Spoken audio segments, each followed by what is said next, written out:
Nyingkur caturan ala. Panglimbang 5 menit dina Kemis Pahing tanggal 19 Februari taun 2026. Kapethik saka Injil Lukas bab 9 ayat 22 tekan ayat 20. Dedalane guna lawan sekti kudu andhapasor wani ngalah luhur wekasane tumung kula yen dipun dukani bapang den simpangi ana catur mungkur.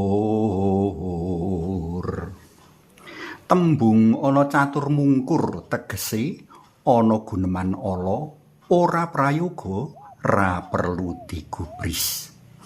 Wong Katolik ora cukup ngungkuri cecaturan ala ananging uga ngungkuri nyatur ala amrih jagat tansaya tentrem. Gusti Yesus sing waosan dina iki medharake 3 perkara wigati kang dadi syarat utama kanggo sapa wae kang kepengin dadi penderek dalem. 3 perkara mau yaiku nyingkur diri, manggul salib, sarta nderek panjenengani. Nadyan 3 perkara iki ora bisa kapisahake antara siji lan sijine. Aku kepengin ngajak para pandemen PLM munjerake panglimbang marang siji perkara, nyingkur diri. Aku ngajak para pandemen PLM nanggapi jroning tumindak ajakan Bapak Paus Leo K14 ngenani poso wicara ala.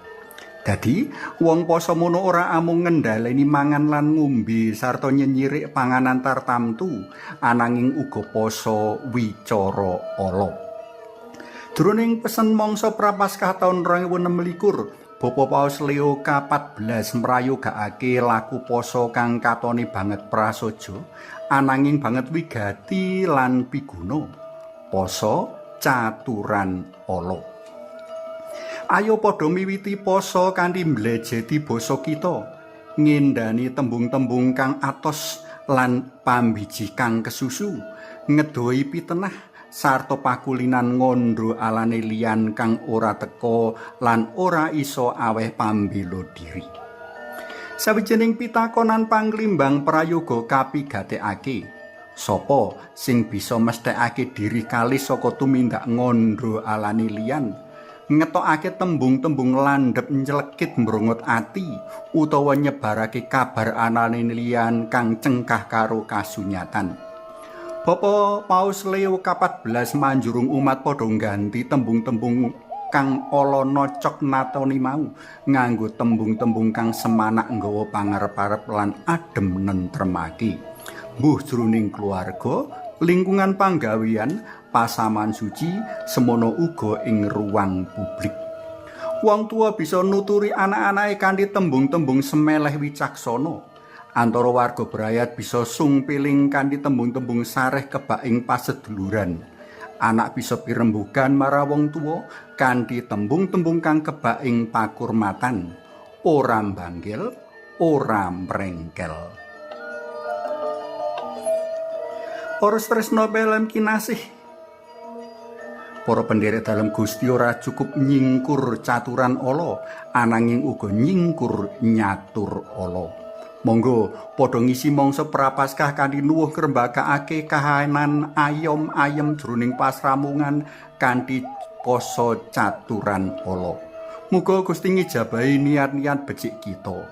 Tuku kloso ning pasar wedi ditaleni nenem-nenem. Sugeng ayati poso kanthi ati tulus lan suci, amrih urip tansaya ayem lan tentrem.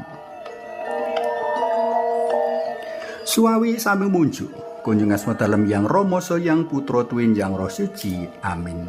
Gusti Yesus nyuwun kegiatan dalem amrih kawula saged ngayati mangsa Prapaskah kanthi ngendhaleni nyatur awon selaras kalian karsa dalem saengga wonten titi mangsanipun tembe kepareng mahargya prastawa kamulyan dalem. Amin. Kunjung asma dalem Yang Rama sa Yang Putra duwin Yang Roh Suci. Amin.